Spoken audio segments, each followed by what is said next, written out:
You know, I'm not gonna lie, I am a sucker for the song, but there is an ever-increasing irony that the original theme for this franchise was simple and clean, given that you can't sum up the plot without an hour and a flowchart.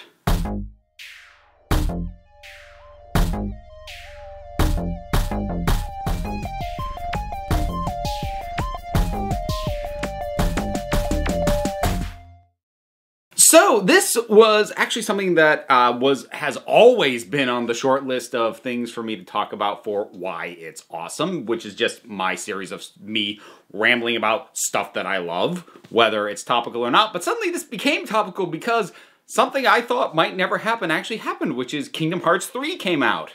I haven't played it. I can't play it. I don't have a system that'll play it. But I was always planning to talk about Kingdom Hearts 1 and 2, because I played those, and I love them. Now, full disclosure, I have not kept up with the Kingdom Hearts series for a couple of reasons. One of them practical. They started dropping entries on systems I didn't have. I never had a 3DS, so I forget which one that was when that came out. So, the ones that I've actually played all the way through are 1, 2, and Chain of Memories.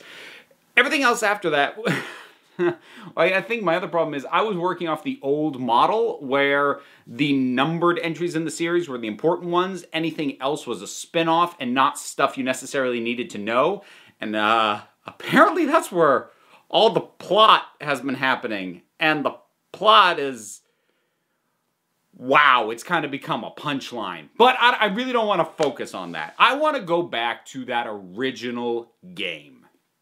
Kingdom Hearts came with a pitch both brilliant and insane with its simplicity. Disney, Final Fantasy, together in a game. I'm sorry, what? That's weird and bizarre, and there's no way that should work. That should be the most ridiculous thing ever. And on top of it, your lead characters aren't going to be from either franchise, but a set of original characters who don't connect to anything else. So we're doing a massive crossover, yet inserting original characters into it? Why does this work? Well, part of it is the execution of the idea, and some of it is actually the secret genius of the idea itself.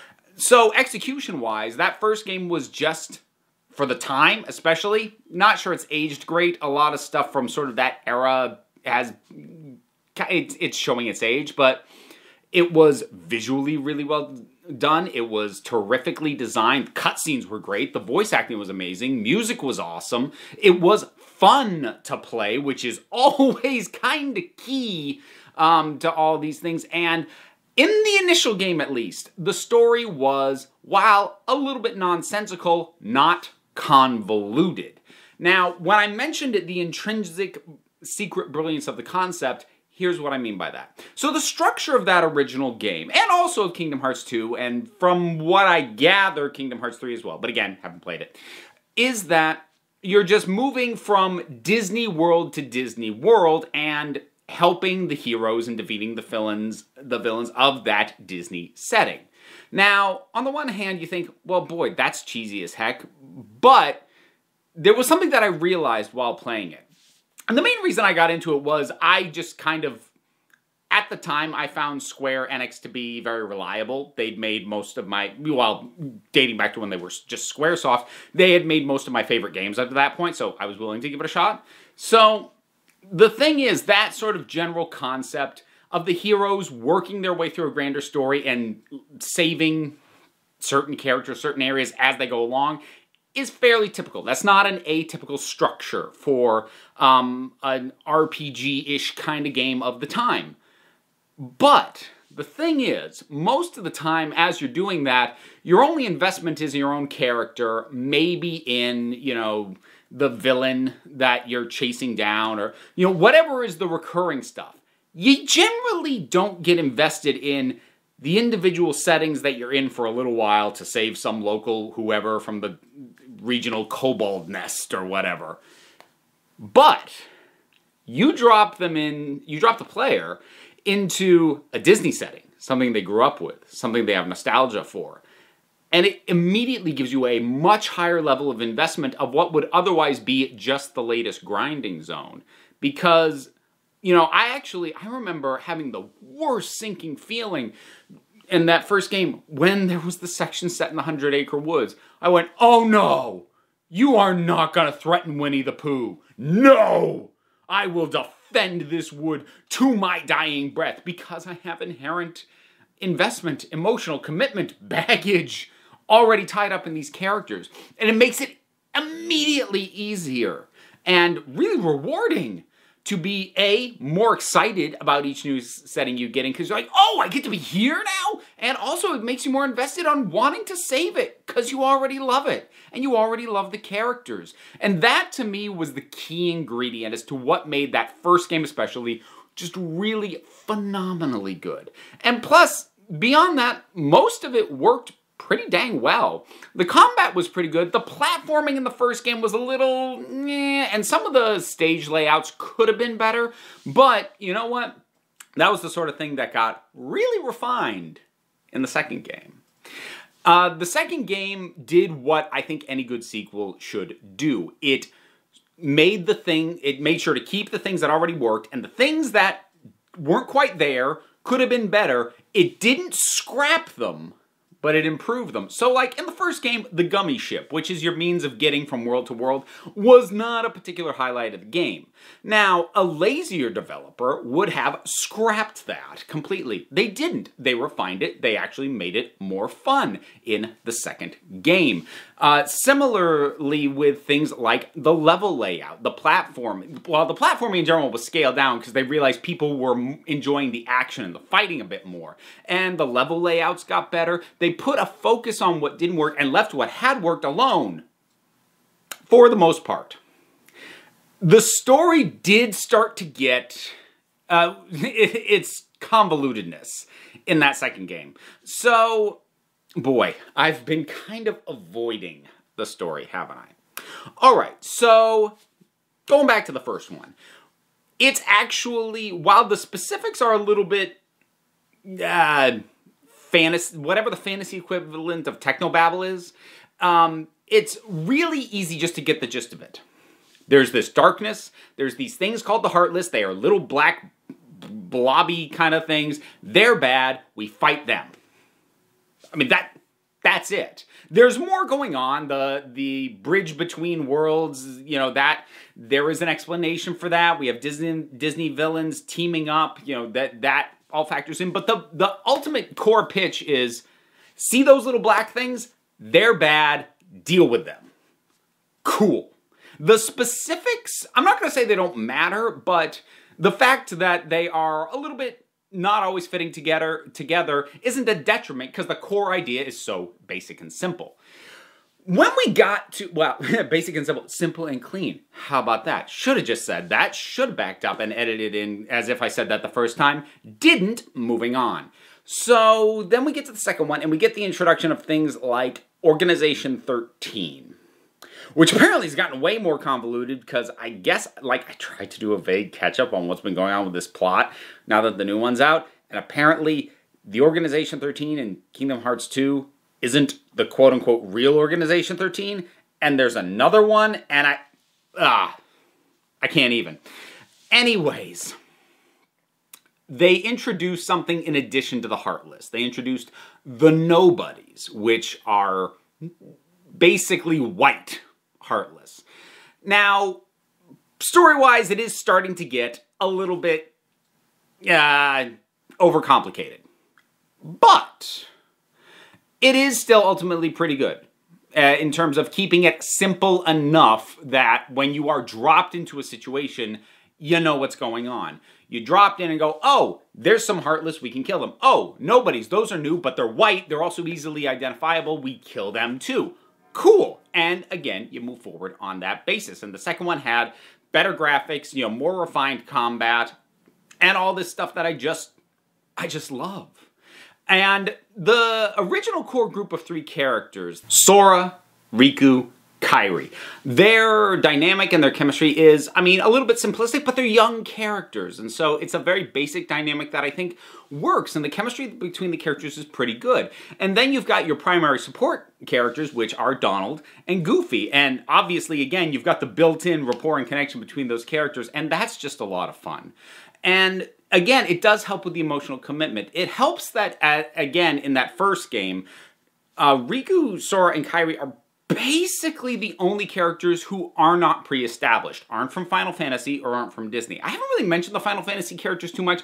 It's because they're just kind of there. They're just kind of dropped in. There's no visiting a Final Fantasy world or a setting. You just run into characters like Squall and Aeris and things like that. But by only having the new characters be those three, it meant that there was a proper focus on them and allowed you to get invested in them, and again, to care about them.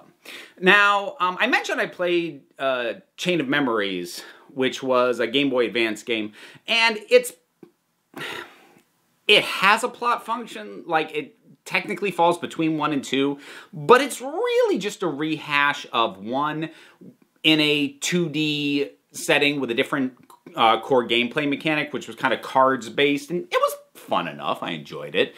But it really is these first 2 games that stand out in my mind. And as things built, again, a lot of it having to do with the things they pull from Disney, as things built and you start, when you go up against some of these villains, because there's some that you're like, whether the fight is hard or not, there's some that you're like, oh yeah, I can take this. Like Captain Hook. That fight's actually really annoying, but you know what? I can take Captain Hook. I can deal with that. But then there's Ursula, the massive version of Ursula. Oh, okay. Maleficent, that's going to be tough. And then there was the one that they pulled out of their butt that didn't even occur to me that could show up. I think this was in the second game, but I remember having a heart attack when Chernabog, the demon from the Night on Bald Mountain sequence from Fantasia, showed up. And I just about dropped dead going, oh God.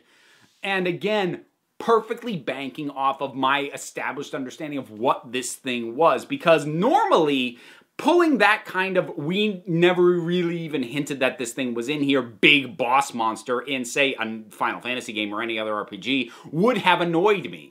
Because, like, it's just a big thing that I'm going to have to wail away at for a long time, whatever.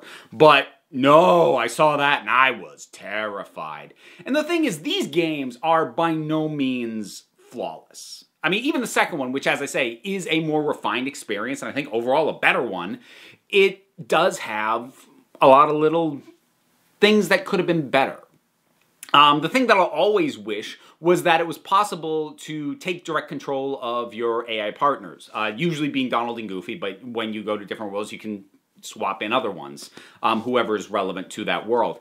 And I remember just getting really annoyed that, you know, and you can set and tweak, you know, what it is they do under certain circumstances, kind of like what Final Fantasy 12 did, except that at least in 12, if you wanted to say heck with it and do it yourself, you could take over that character and tell them what to do directly, and you can't in Kingdom Hearts, and I kind of wish you could. So there's little things like that, and like even by the second one, the plot was starting to get a little bit, I'm sorry, especially, which is weird because the core appeal is so basic. It's weird that the plot got so weird, so overdone.